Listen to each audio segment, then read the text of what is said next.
Bom dia, igreja. Vamos dar continuidade, então, aos estudos expositivos aqui. Hoje nós vamos tratar do Salmo 130.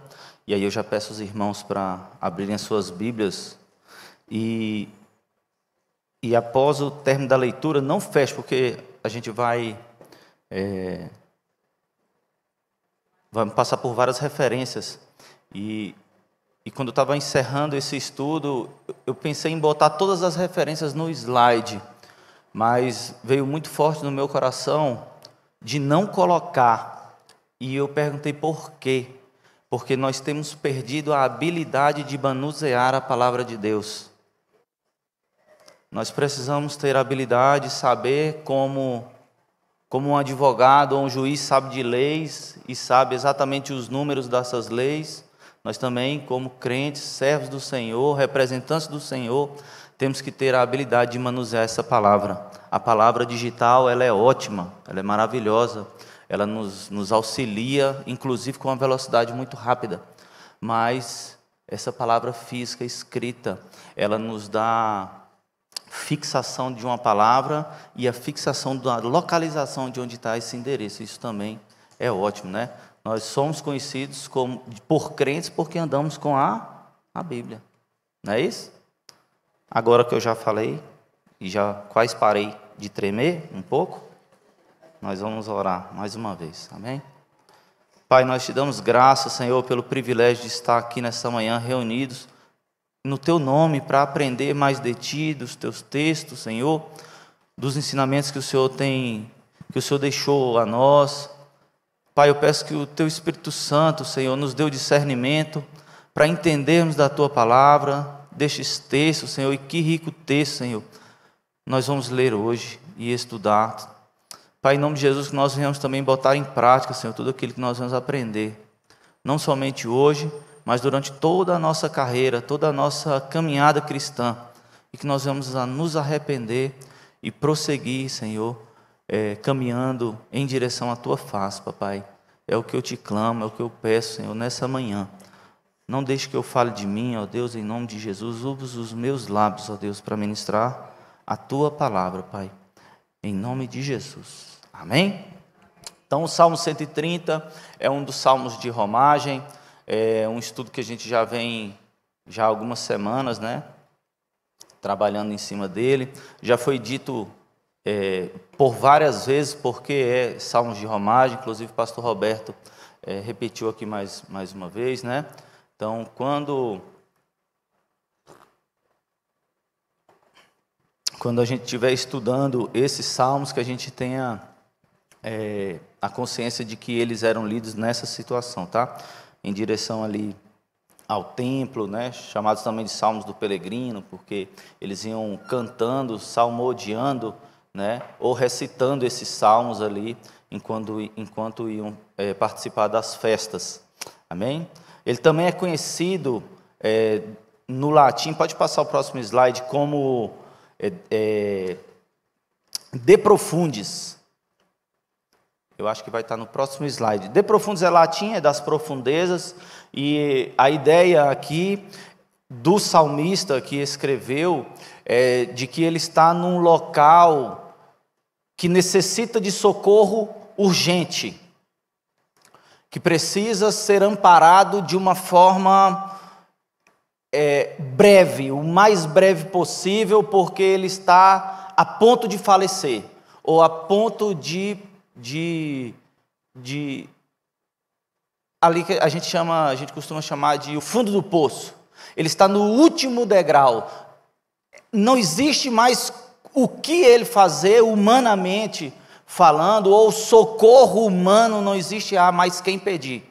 Ele não tem mais a quem socorrer, somente o Senhor. Então ele vai iniciar o salmo dizendo que das profundezas clamo a Ti. É de um lugar escuro, inóspito, é de um local onde de fato precisa de um socorro urgente. E eu convido os irmãos agora a fazer a leitura do Salmo 130. Eu separei aqui em blocos de 2 versículos, porque a própria, não sei como é que está na versão de vocês, mas na própria escritura ele quase que nos ele nos leva a caminhar de 2 a 2 versículos.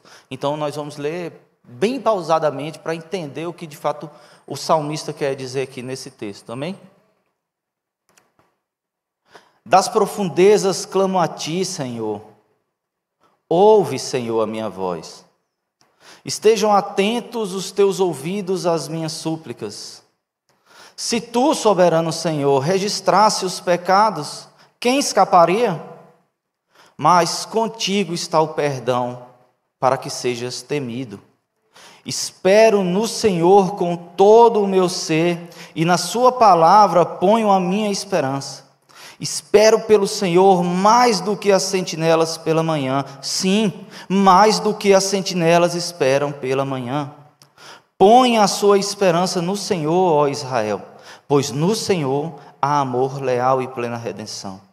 Ele próprio redimirá Israel de todas as suas culpas.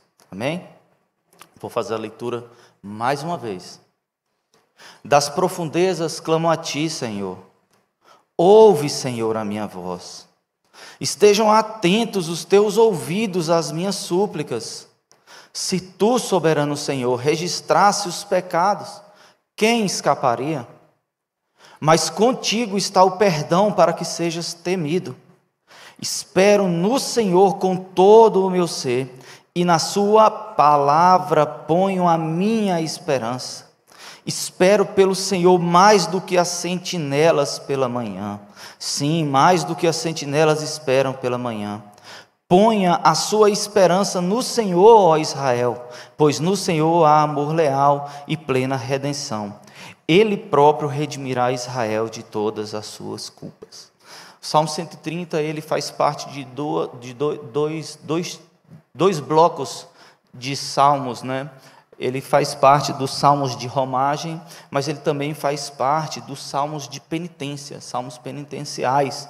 Os salmos penitenciais são o Salmo 6, Salmo 32, Salmo 38, Salmo 51, Salmo 102, o Salmo 130 e o Salmo 143. Esse salmo, ele expressa, todos esses salmos, eles expressam clamor pela misericórdia e pelo perdão de Deus. E ele revela uma esperança inabalável no Senhor. Ele tem certeza absoluta de que o Senhor vai o resgatar. De que mesmo ele estando em pecado, mas está neste momento em profundo arrependimento.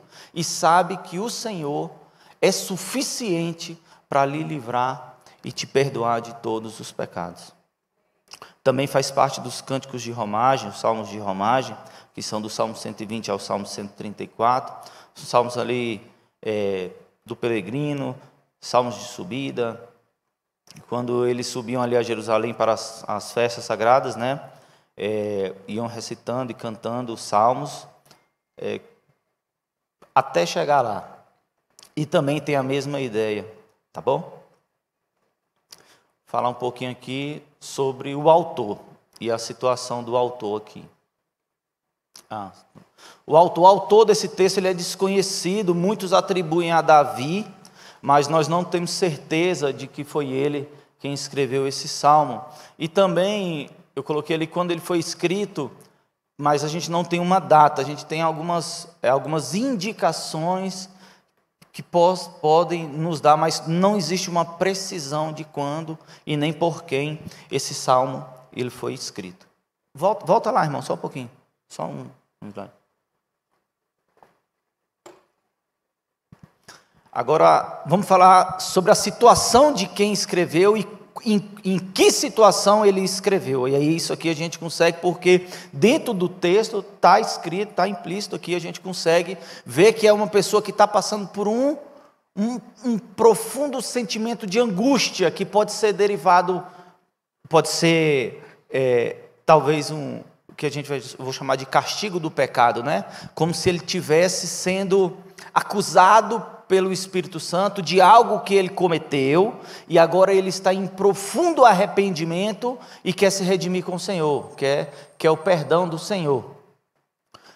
Mas também pode ser que o salmista está enfrentando uma situação de doença extrema, ou dele ou da família, e isso cause para ele a sensação de morte. E aí a gente vai entrar um pouco mais na frente sobre essas sensações de morte. Pode ser que está enfrentando perigo mortal. A gente sabe que naquela época guerras eram comuns, né? Então poderia ser que estava sendo perseguido pelo seu inimigo, estava num momento de guerra. Esse salmo ele pode ter sido escrito em qualquer uma dessas situações, mas o fato é que o autor está num profundo sentimento de angústia. Também pode ter sido escrito ali no período do exílio babilônico, tá? Que também aquilo ali simboliza o afastamento do povo de Deus, e aí o salmista então quer trazer esse povo e pede, e a gente vai ver que nos últimos versos desse salmo, de fato ele pede pelo povo, né? Uma curiosidade que eu quero que vocês saiam daqui com elas, e talvez depois vocês, se quiserem pesquisar, né? Ele começa o salmo dizendo assim, das profundezas clamo a ti, como se fosse algo pessoal, né? Mas os últimos 2 versos, ele vai estender isso a Israel, ao povo. Então, assim, é um salmo que ele foi escrito, talvez, para atender um chamado pessoal, uma súplica pessoal por algum pecado, ou por alguma falha que tenha cometido, ou por alguma doença, ou por situação de perigo extremo de guerra, ou qualquer situação nesse sentido, mas também pode ser que o salmista está aqui clamando pelo seu povo, pelo povo de Deus, pelo povo de Israel. Vamos para o texto então? Vamos ler mais uma vez o verso 1 e 2? Das profundezas clamo a ti, Senhor. Senhor, escuta a minha voz. Estejam os teus ouvidos atentos às minhas súplicas. Das profundezas aqui, a ideia é de se a gente vai entrando no mar, ou num rio, ou em qualquer lugar que a gente vai alcançando profundidade. Então a ideia é de que ele está a um passo de se afogar.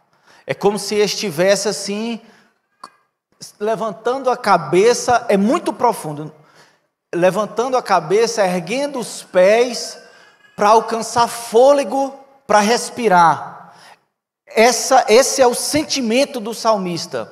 Ele está a um passo da morte, de perder a própria vida. Ele está ali a qualquer momento, se o Senhor não for o seu socorro urgente, emergente, ele está a um passo de falecer.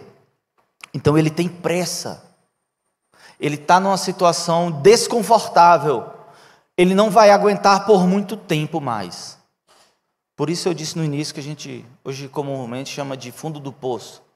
É como se estivéssemos no último degrau, para perder o próximo passo, perdemos a vida.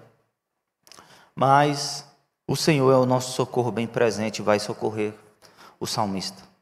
Refere-se a um estado de angústia extrema, das profundezas, o local onde ele está. Hoje, se a gente fosse tentar trazer para os dias de hoje, muitas vezes nos encontramos nesse lugar com dificuldade financeira. Nos encontramos nesse lugar com uma dificuldade conjugal. Nos encontramos nesse lugar com problemas de saúde, talvez.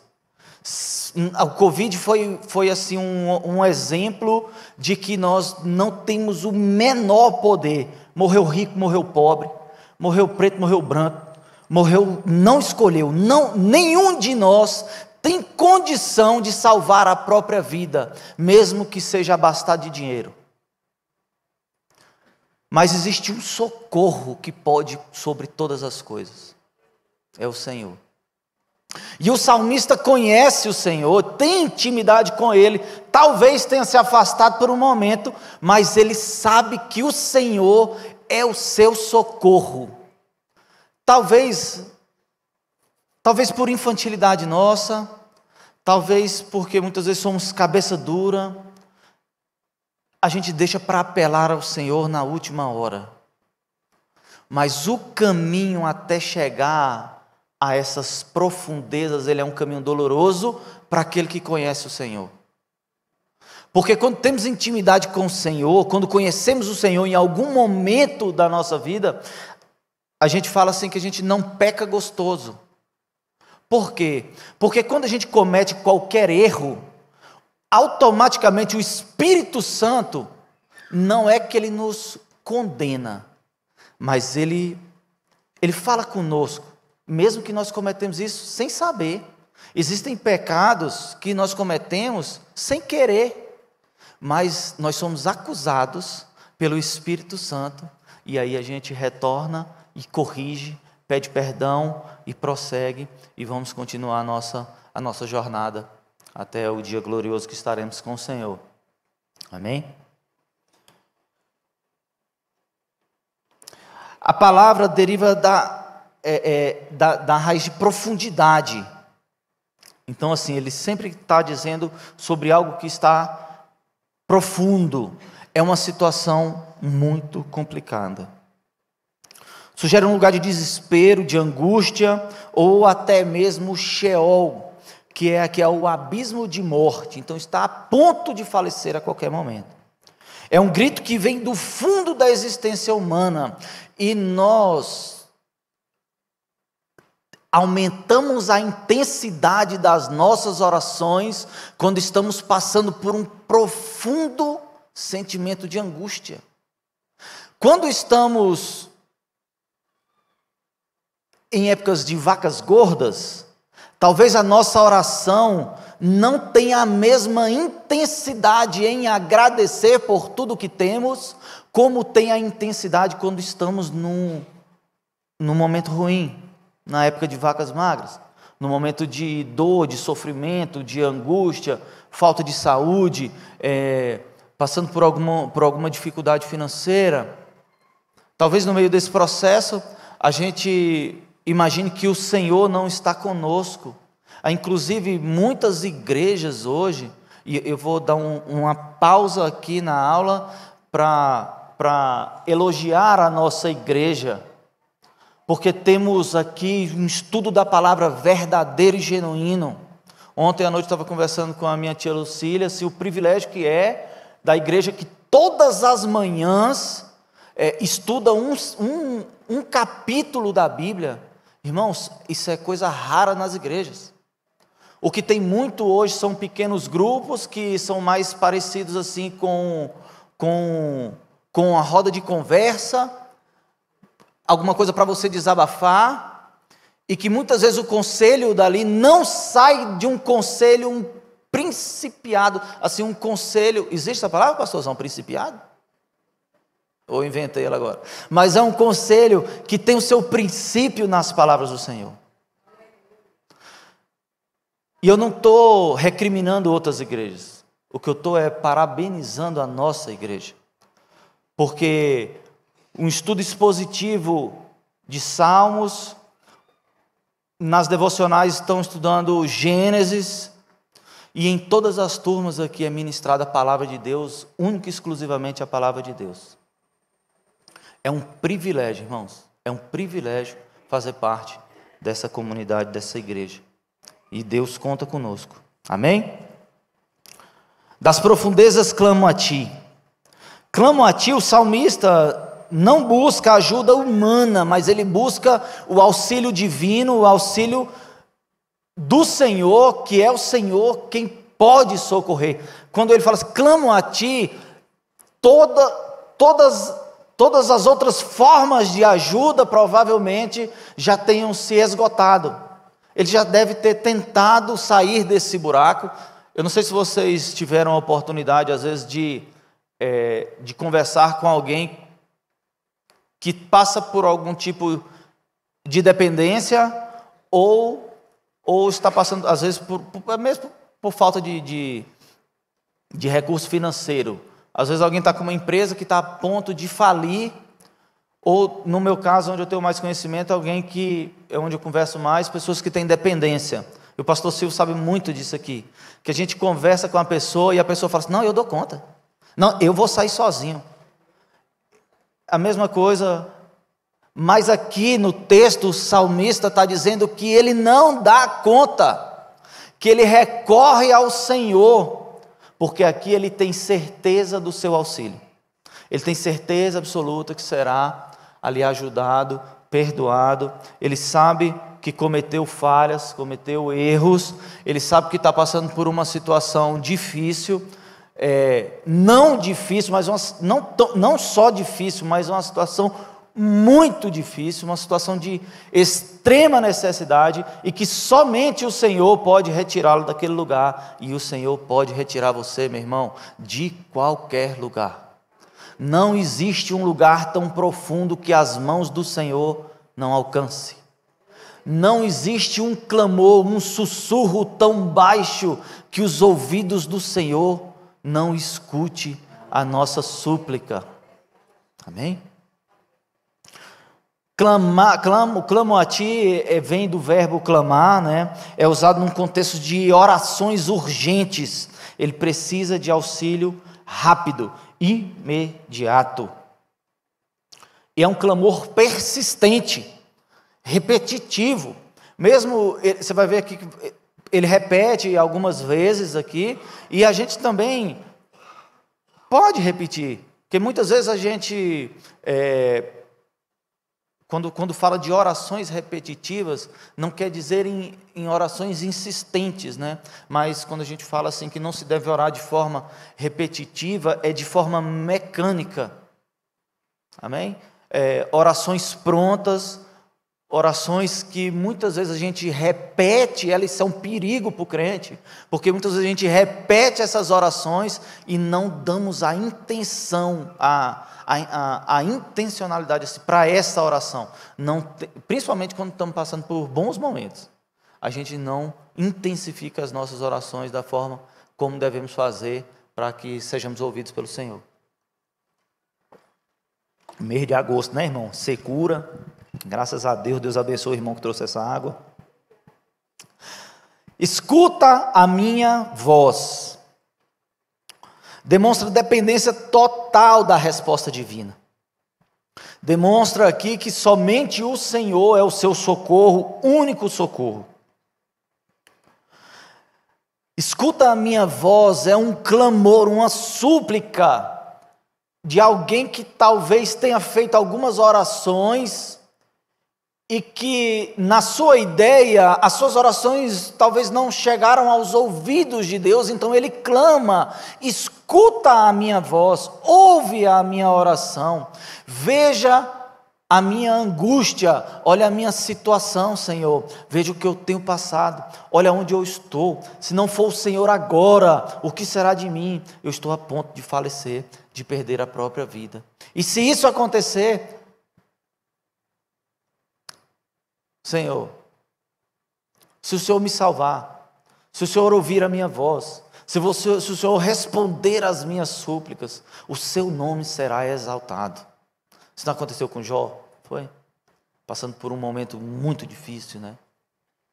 E aí Jó então ali dá toda a honra, toda a glória, né? Jó vai dizer que nu sai do ventre da mãe, nu ele torna para lá, o Senhor deu, o Senhor tomou. Paulo vai dizer que consegue viver em todas as situações, que no momento de fartura ele está tranquilo com o Senhor, mas também que no momento de escassez ele também está com o Senhor. E ele encerra dizendo que posso todas as coisas naquele que me fortalece. Eu posso tudo com o Senhor que me fortalece. E muitas vezes temos a ideia de que esse versículo é que a gente pode alcançar ou ter todas as coisas, né? Mas na verdade é que se o Senhor estiver conosco, nada, perigo, espada, frio, calor extremo, fome ou fartura, nada nos separará do amor de Deus. Estejam os teus ouvidos atentos esteja os teus ouvidos atentos, é pedir ao Senhor que Ele preste atenção intensa nele. É pedir ao Senhor para entrar na fila preferencial das orações. Ouve, Senhor, a minha súplica, ouve a minha oração, escuta a minha voz, deixe os teus ouvidos atentos às minhas súplicas. É como se ele pedisse aqui que o Senhor tirasse um momento reservado para ele, porque ele sabe que se essa oração alcança os ouvidos do Senhor, todos os seus problemas estão resolvidos. Então,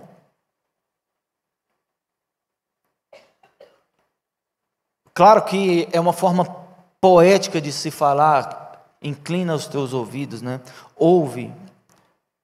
Rapaz, eu pulei 2 referências já, mas tá bom. Falei para não fechar a Bíblia e passei voado.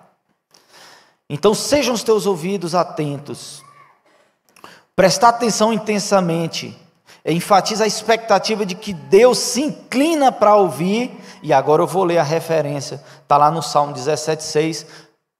Pode passar, irmão. Também as referências vão estar lá nos slides, tá? Pode passar também. Aí, está vendo as referências lá? Eu falei das profundezas, eu falei do clamo a ti, e eu estou no escuta a minha voz, e estejam os teus ouvidos atentos. Vamos ler ali Salmo 17,6, porque eu já passei, né? Não volto mais para trás. Aí depois em casa, os irmãos. Salmo 17,6 diz o seguinte: na minha aflição clamei ao Senhor, gritei por socorro ao meu Deus. Do seu templo ele ouviu a minha voz, o meu grito chegou à sua presença, aos seus ouvidos. Está vendo que muita gente atribui a autoria deste salmo a Davi, porque é muito parecido, né? A forma de escrever, a forma de falar, assim, a forma como ele se expressa, os versos, mas não, a gente não tem assim, certeza absoluta de que o salmo tenha sido escrito por ele, tá bom? A gente só tem a ideia, né? Muito, muito provável mesmo que tenha sido escrito por Davi, mas a gente não tem essa certeza absoluta. Esse texto, esses 2 primeiros versos tratam de súplica. Ele vai dizer aqui, no finalzinho do texto, estejam os teus ouvidos atentos às minhas súplicas. E súplicas aqui não é uma simples oração, não mostra que o caso dele é urgente, necessita de atenção privilegiada. Ele precisa ser socorrido imediatamente, porque está nos seus últimos dias. É muito mais do que um simples pedido. Não é um agradecimento, é um pedido de socorro. Isso intensifica o apelo quando ele usa a palavra súplica, tá? Mostrando que essa oração era brota da necessidade extrema. Então, Senhor, eu te peço que o Senhor esteja comigo quando for fazer a prova daquele concurso. Enfim, é algo que, de fato, pode mudar o rumo da nossa história, mas quando nós fazemos uma oração, uma súplica, pedindo, por exemplo, algo que se trata de vida e morte, a tensão na nossa oração é muito maior. Nós nos derramamos de joelho na presença do Senhor. Nós entregamos todo o nosso ser, e eu tenho certeza que todos os irmãos aqui já sentiram neste momento de oração, de súplica, que é algo que todos nós passamos. Mais uma vez, diferente dos ensinamentos de algumas igrejas, que diz que se nós estamos com Deus, nós não passamos por momentos de angústia, mas a palavra de Deus não fala isso para nós. É normal, tanto o salmista aqui conhece o Senhor, e está passando por este momento de aflição. Então, em vários momentos da nossa vida passamos por esses momentos. E enquanto estamos ali nas madrugadas, aonde ninguém pode nos ver, somente os olhos do Senhor voltados a nós, os seus ouvidos atentos à nossa oração.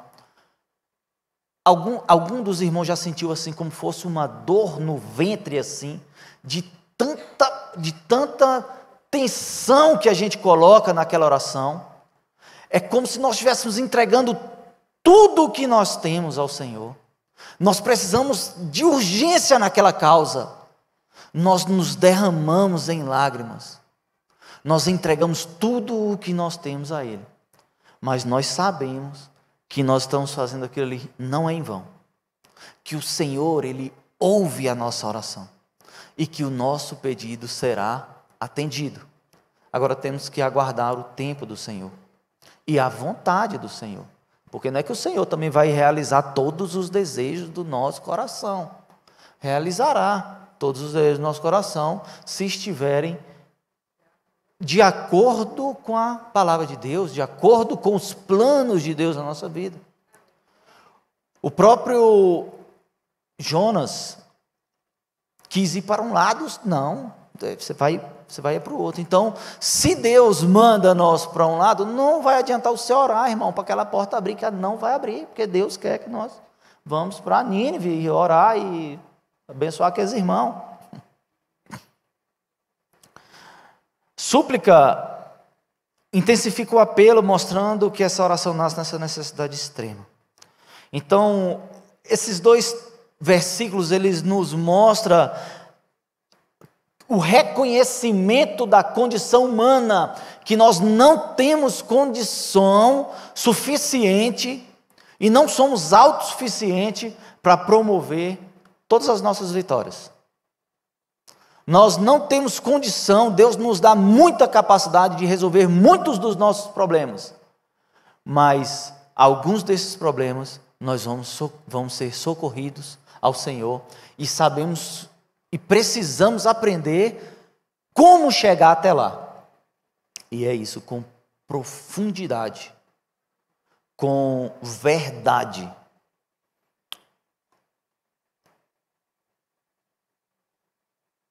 Esse texto, esses dois primeiros versículos também nos mostram a confiança na resposta de Deus. Então o salmista, ele tem certeza de que será atendido pelo Senhor. Assim como nós também, quando nos debruçamos, sabemos que o Senhor tem nos ouvido e que as nossas súplicas, as nossas orações têm chegado não somente aos ouvidos, mas também ao coração do Senhor. O salmista não duvida que Deus pode ouvir, mesmo do mais profundo abismo. Eu não sei em qual situação hoje nós estamos, o pessoal que está nos ouvindo hoje pelo YouTube, eu não sei em qual situação, em qual fundo do poço você se encontra, mas o que eu posso lhe afirmar é que não existe fundo suficiente que a sua voz não alcance os ouvidos do Senhor. E as mãos do Senhor alcançam, assim como alcançou a Pedro naquele momento de angústia, quando Pedro vai andar sobre as águas. E esse não está no meu texto, mas é um excelente exemplo para o momento. Pedro caminha com o Senhor. Pedro está muito bem. Se é o Senhor, manda eu ir. Pedro vai caminhar sobre as águas. Pedro caminha sobre as águas. Em um determinado momento das nossas vidas, nós passamos por momentos de sufoco, de aflição, a gente faz parte. E Pedro vai passar por esse momento. E esse exemplo de Pedro se encaixa perfeitamente, porque eu não iniciei falando que o texto trata de profundidade, até aquática mesmo, e que é como se estivéssemos num lugar onde estamos assim, com os pés altos, né? Na ponta dos pés, a cabeça mais erguida, só que não tem mais como andar para trás. Nós precisamos continuar, mas para continuar nós precisamos do auxílio do Senhor. Então Pedro está nessa situação, e o que é que Pedro faz? Clama ao Senhor, e o Senhor estende as suas mãos, e mesmo que muitas vezes nós temos a ideia de que o Senhor está lá no céu, tão longe que não possa ouvir a nossa voz, nos resgatar, Pedro entende ali que o Senhor está a um passo dele, assim, a um estender de mãos. E essa é a localização do Senhor para conosco. Nós não estamos sozinhos, nós não estamos desamparados. Mesmo em momentos de angústia, clame intensamente ao Senhor, derrame as suas lágrimas ao Senhor, entregue as suas dificuldades ao Senhor, porque Ele está a um estender de mãos, aguardando o seu pedido. Nós precisamos pedir ao Senhor dessa forma. Versos 3 e 4.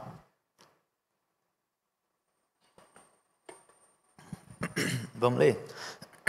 Se tu, Senhor, observares as iniquidades, quem subsistirá? Mas contigo está o perdão para que sejas temido. Vou ler mais uma vez o texto. Se tu, Senhor, observares as iniquidades, Senhor, quem subsistirá? Mas contigo está o perdão para que sejas temido. Aqui ele faz um paralelo, né? Primeiro ele faz uma pergunta. Se tu, Senhor, observares as iniquidades, quem vai passar? Todo o povo vai morrer? Porque nós sabemos que todos nós fomos entregues ao mundo. Nós não temos condição de nos salvar somente pela graça misericordiosa do Senhor. Mas o salmista vai concluir dizendo que o perdão está com o Senhor. E esse perdão não é para que a gente viva uma vida deliberada, uma vida desregrada. Na verdade, esse perdão é para que a gente tenha um temor do Senhor. Para que o Senhor seja temido, não no sentido de ter medo, mas de que Ele seja obedecido. Se tu, Senhor, observares, observar aqui a raiz da palavra tem a intenção de guardar, registrar. Se o Senhor tivesse um caderno, onde Ele fosse escrevendo, irmão, tudo que nós vamos errando, tudo que a gente vai fazendo de errado, todos os pecados que a gente vai cometendo, e eu não estou dizendo que o Senhor faz vista grossa, e que o Senhor também não tem isso guardado. Mas se o Senhor registrasse isso e usasse isso, nem precisava, mas se Ele usasse, nós não teríamos direito, nem condição, direito nós não temos, de jeito nenhum mesmo, mas nós não teríamos condição de ser salvos. Observar aqui é se Deus mantesse o registro. Deus tem conhecimento, mas Ele joga no mais profundo abismo, quando nós entregamos a Ele e pedimos perdão pelos pecados cometidos. A palavra vai dizer que joga no mar do esquecimento. A ideia de Deus registrar, ou de Deus levar em consideração, Deus levar em conta os nossos pecados. E a gente sabe que esse Deus bondoso, misericordioso, mais justo, e nós vamos falar um pouco disso, mesmo sabendo de tudo isso, quando nós entregamos a Ele, Ele não leva em consideração. Se tu observares as iniquidades aqui,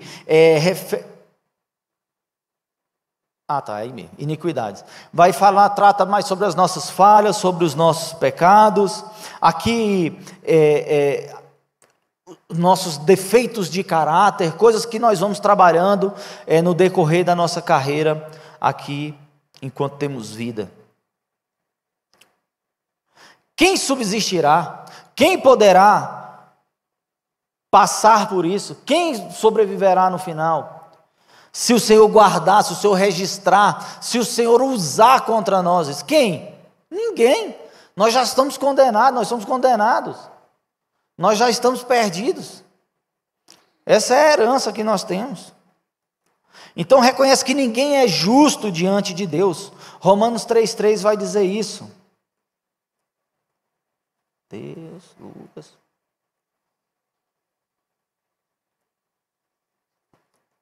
Achou aí, irmão? Romanos 3,3 diz o seguinte. 3,23. Obrigado, pastorzão. 3,23. Pois todos os pecados destituídos estão da glória de Deus. Todo mundo pecou, quem subsistirá? Ninguém. Todos nós pecamos, todos nós temos essa herança, e se não reconhecermos o Senhor e pedir ao Senhor que limpe o nosso passado, as nossas iniquidades, somente o Senhor. Jesus, quando curava, e em diversas vezes vai lhe dizer, vai, seus pecados estão perdoados. Jesus fala, vai, seus pecados estão perdoados, porque Ele é o próprio Deus, e o único que pode perdoar pecados. Não existe nada que nós possamos fazer, que possa amenizar os erros cometidos aqui. Irmão, não existe caridade possível de te levar para o céu, não existe boas ações, nem ofertas, ainda que você venda tudo que você tem, irmão, esse dinheiro não é suficiente para te garantir uma ida, uma passagem para o céu.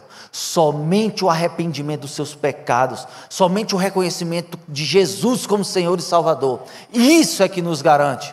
Nós devemos fazer a caridade, ela é extremamente importante, mas não é ela que vai nos garantir a ida ao céu. Nem uma vida mais próspera em próximos tempos, em outras vidas aí, como algumas religiões pregam. Nós não cremos nisso.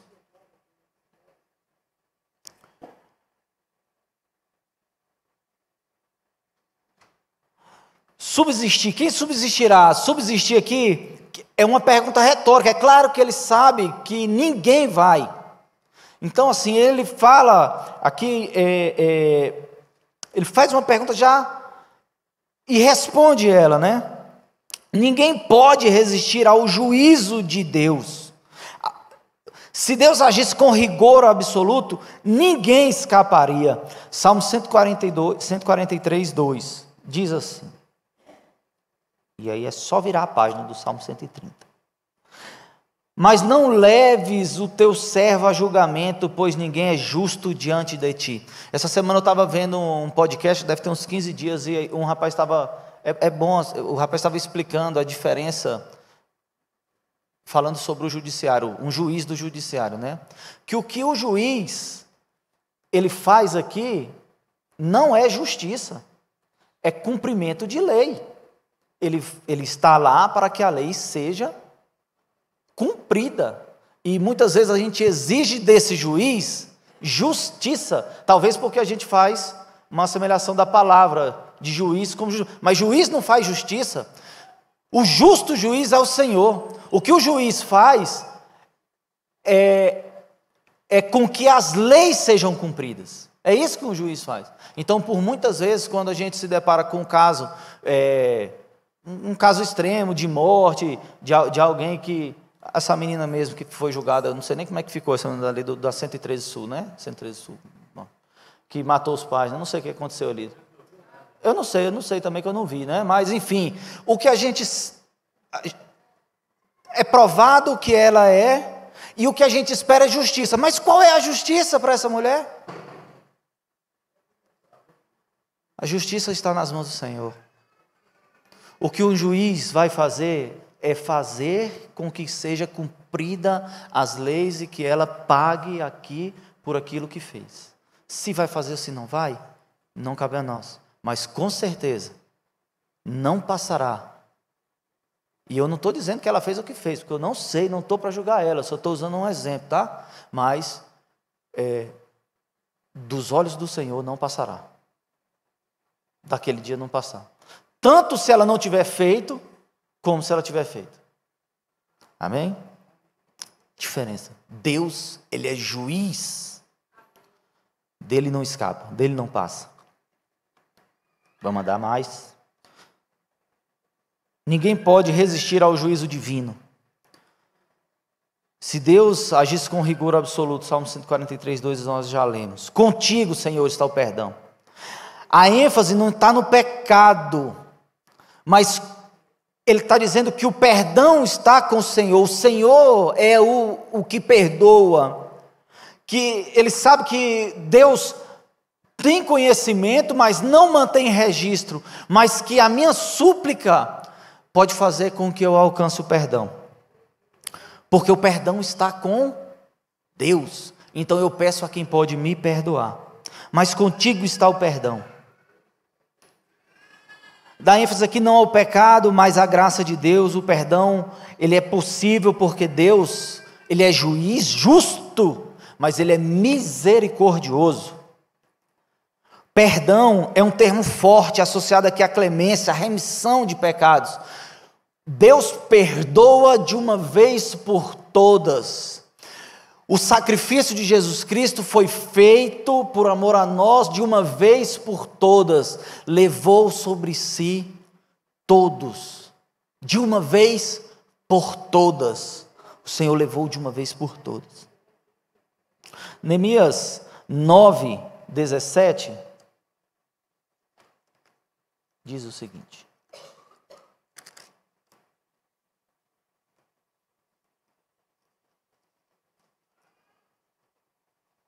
Neemias 9:17.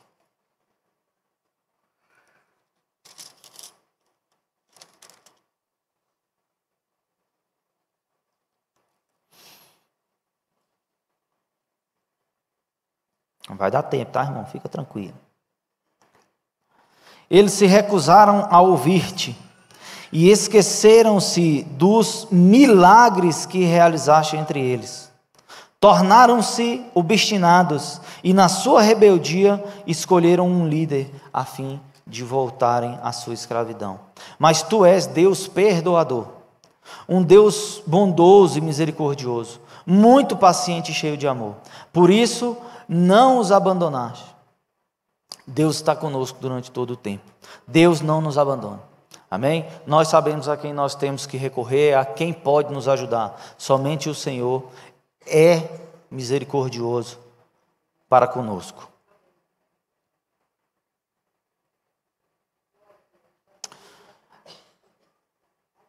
A conjunção aqui, mas, ela faz um contraste aqui da justiça com a misericórdia. Mas eu acho que já ficou claro aqui que o Senhor, ele é juiz justo, mas ele também, ele é misericordioso em essência. O Senhor é a própria misericórdia. Para que isso? Para que seja temido.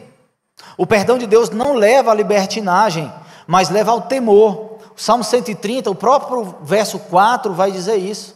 Para que sejas temido. O temor de Deus não é medo, ele é reverência e reconhecimento da sua santidade e graça. Provérbios 1:17 diz isso. O perdão divino leva à adoração genuína. Quem é muito perdoado, quem passou por muitos momentos de aflição, irmãos, é comum a gente ver grandes pregadores que foram usados fortemente pelo inimigo. Por que esses homens e mulheres se debruçam na palavra e no conhecimento do Senhor? Porque eles entendem que foram muito perdoados, mas muito perdoado mesmo. O que tem aí de pregador, que é ex-bruxo, ex-não sei o quê, ex-tudo no mundo. E graças a Deus por eles.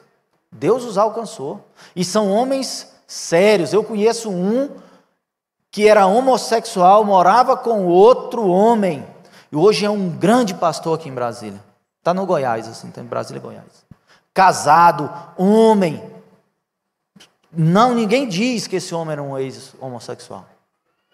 Pregador da palavra de Deus, homem de coração grande, porque ele sabe do local profundo de onde Deus o tirou.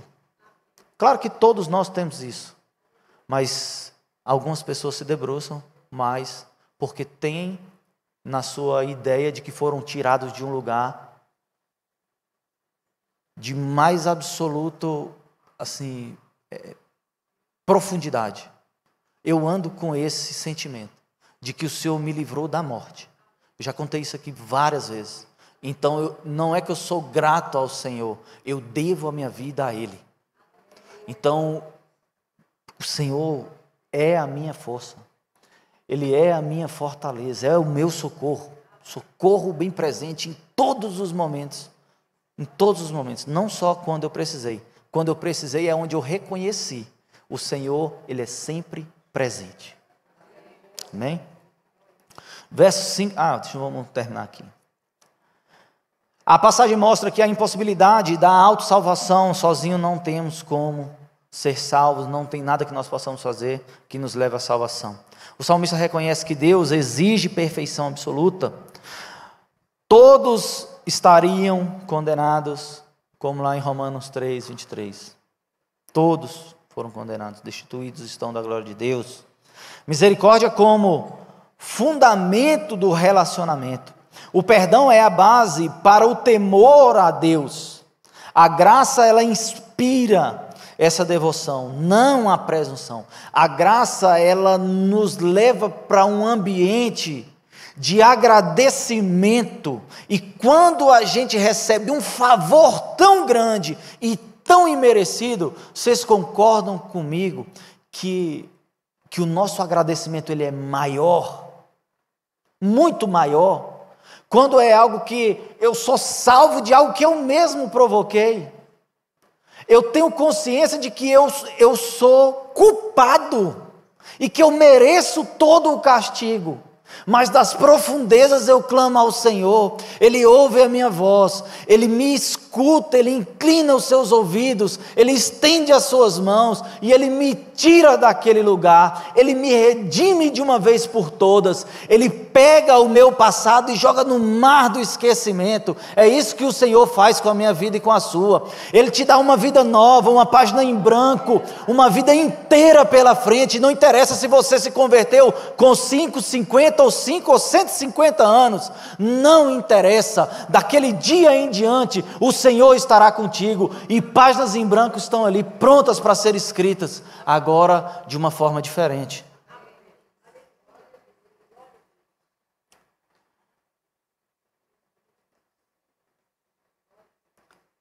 Nós somos gratos ao Senhor, o perdão deve levar a uma vida de santidade.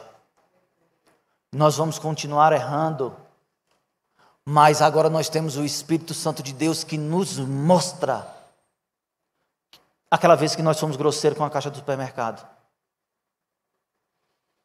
Talvez algo tão simples, porque estávamos nervosos ali, mas o Senhor, Ele nos cobra na hora, mesmo que você não tenha coragem de pedir perdão, mas na hora Ele te mostra. Você acha que quem está no mundo, irmão, tem esse sentimento? Se você quer a prova de que o Espírito Santo está com você, é exatamente, isso é simples, é básico. Você será incomodado quando pecar. E as pessoas do mundo vão achar normal. Mas quando chegar em casa, irmão, você não vai aguentar. E muitas vezes nós vamos voltar naquele mercado e pedir perdão. Pô, menino na escola estava atrasado. Desculpa aí. A culpa não é sua se o arroz está, se a carne, a culpa não é sua, desculpa aí. O verso 3 e 4 do Salmo 30, ele sintetiza então aqui a tensão entre a justiça e a misericórdia.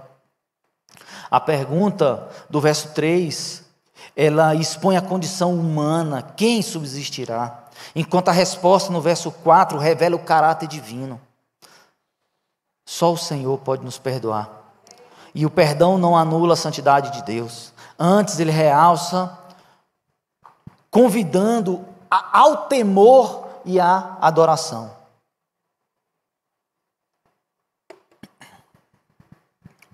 Versos 5 e 6.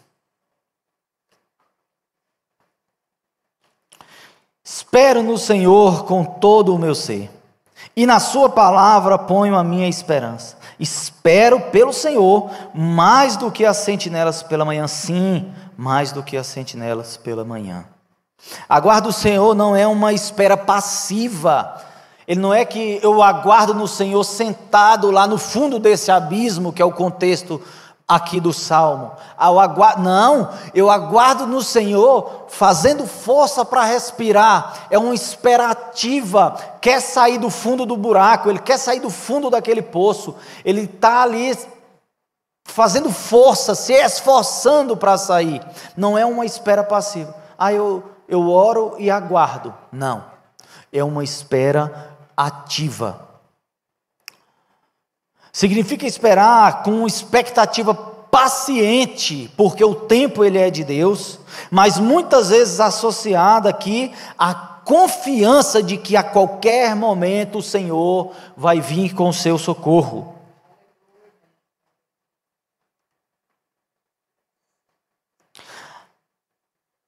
Ele repete, né? A minha alma aguarda.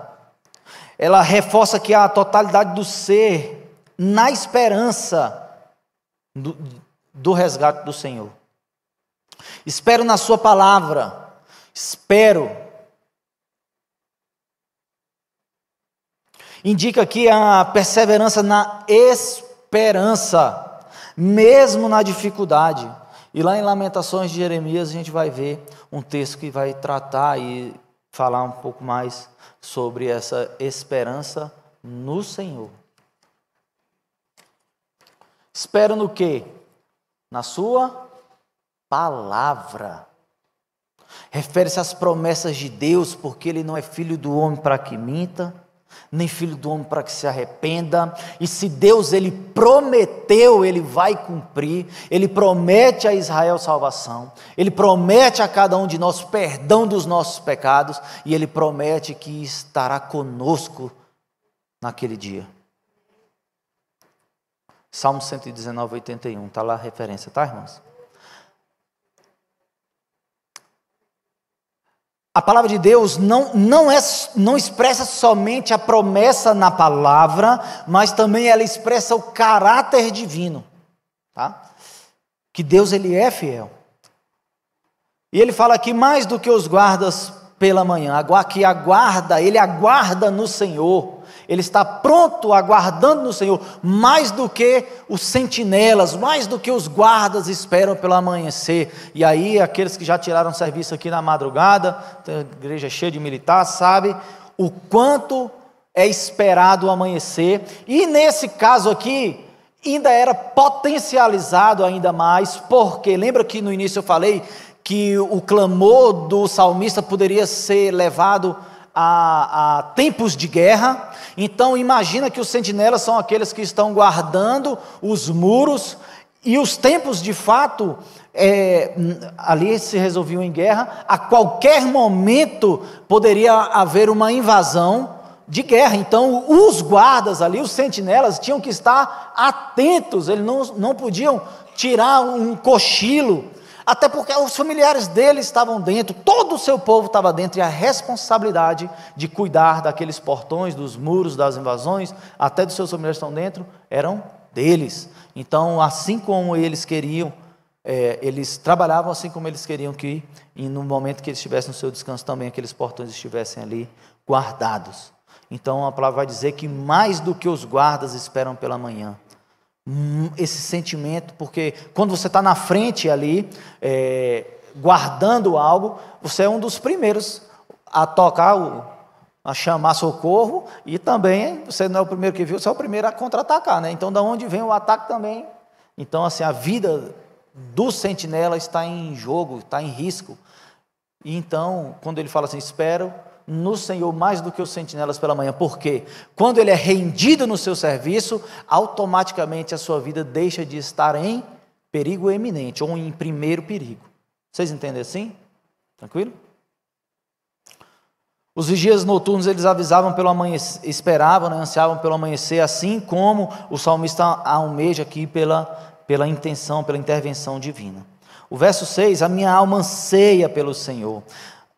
Ansiar aqui, o texto sugere um desejo intenso, que vem de dentro, desejo forte, íntimo, com sede, mais do que os guardas pelo romper da manhã. Ele repete mais uma vez, os vigias noturnos que guardavam o amanhecer após a longa jornada de trabalho na escuridão da noite. Ele usa aqui mais como um sentido de metáfora para que todos pudéssemos entender. A espera do salmista é mais intensa do que a dos soldados que estavam ali exaustos depois de uma estressante jornada de trabalho, desejando ali o fim do turno. E amanhã simboliza a redenção. E aí, esse aqui eu vou ler, é o Salmo 30, no verso 5.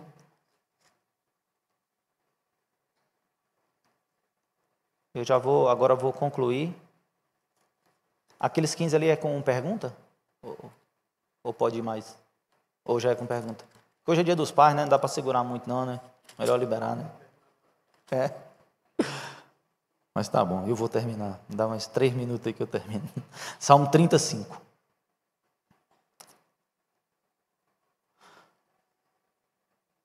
Pois a sua ira só dura um instante, mas o teu favor dura uma vida inteira. O choro pode persistir por uma noite, mas de manhã irrompe a alegria. Então, assim como os guardas esperavam por essa manhã, o socorro do Senhor, ele está presente logo ao amanhecer.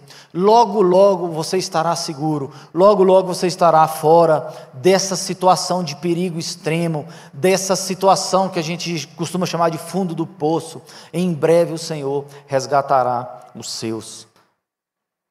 Espero pelo salmista. Amém. Mais do que os guardas pela manhã, ele repete mais uma vez, né? O que dá ênfase na urgência e na constância na esperança. Esperança no perdão após confessar sua dependência do perdão divino.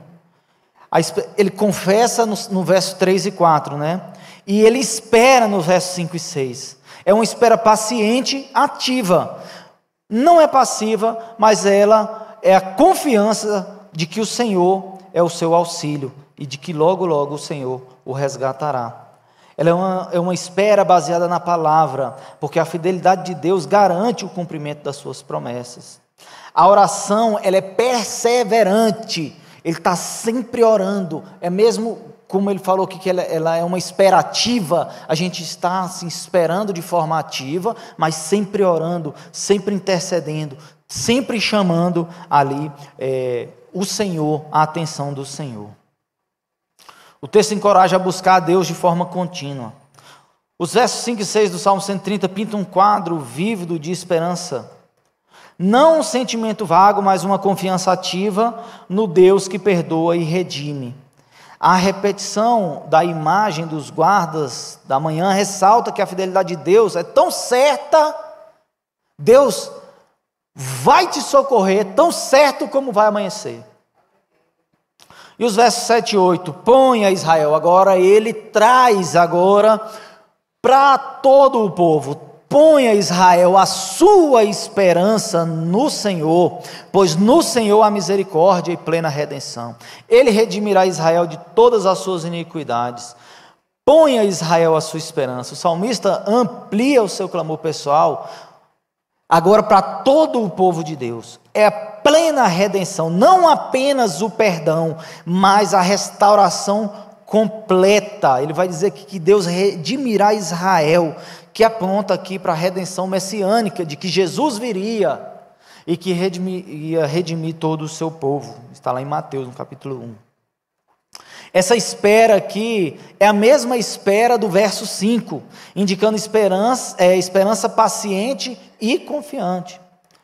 Israel, espera Israel, o salmo que começou como um lamento individual, agora ele se expande para todo o povo de Deus, mostrando que a esperança no perdão, ela é coletiva, ela não está reservada apenas para alguns, mas que a cada um de nós temos e podemos ter essa esperança de que o Senhor, Ele é conosco durante todo o tempo.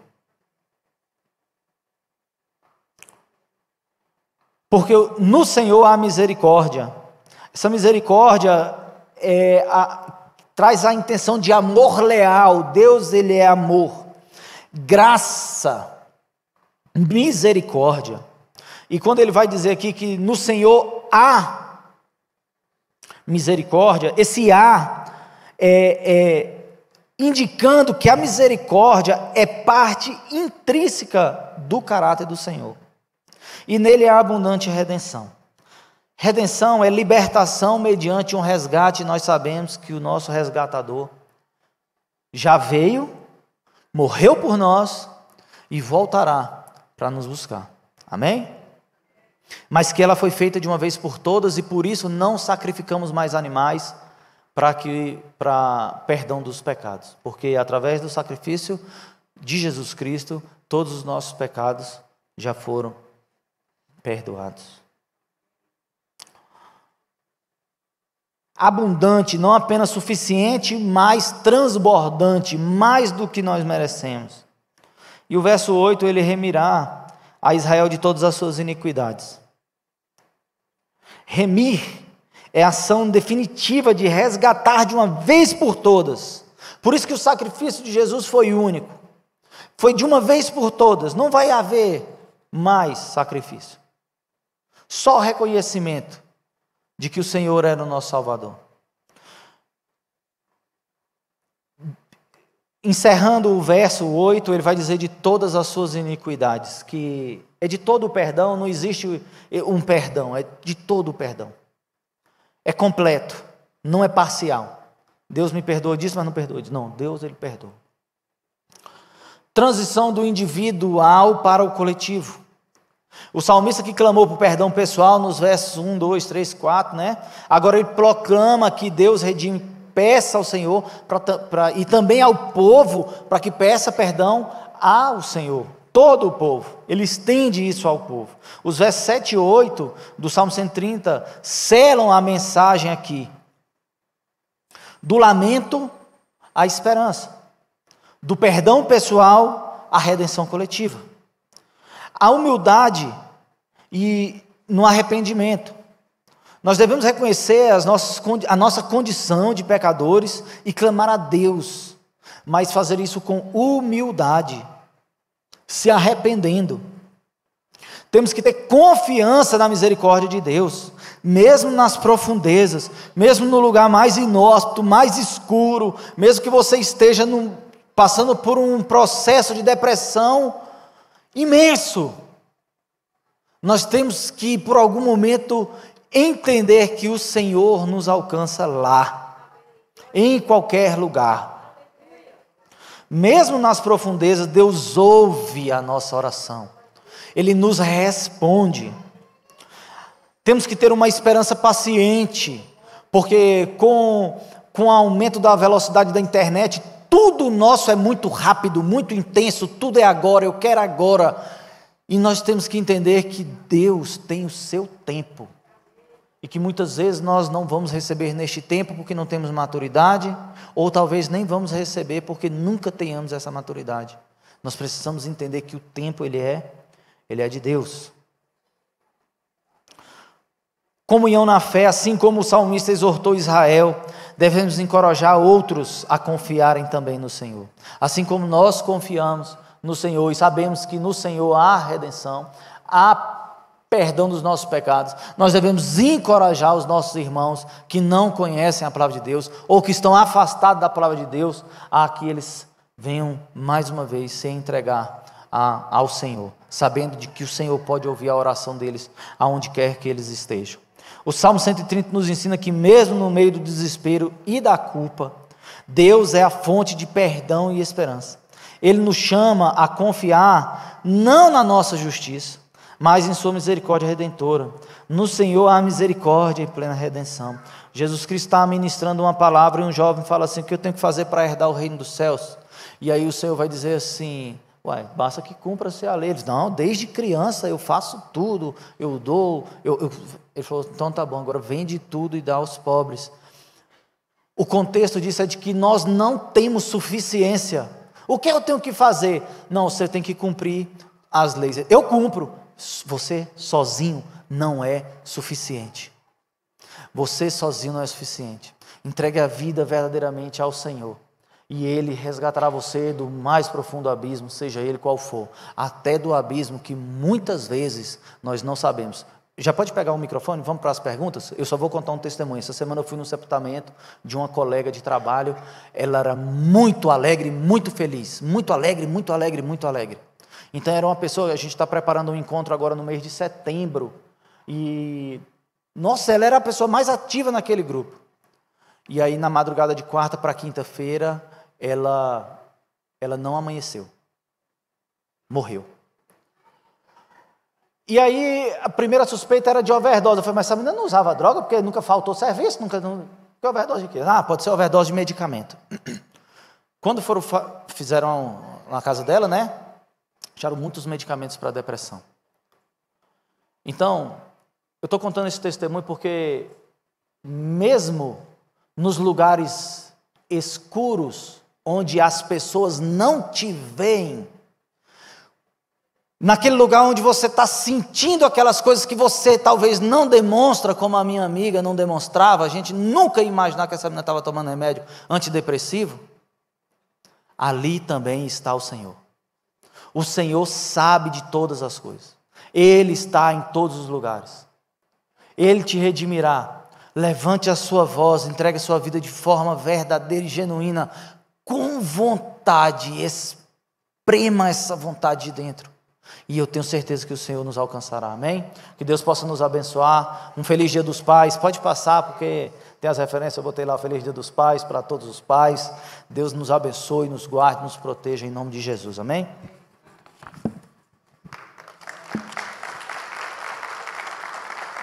A estratégia é gastar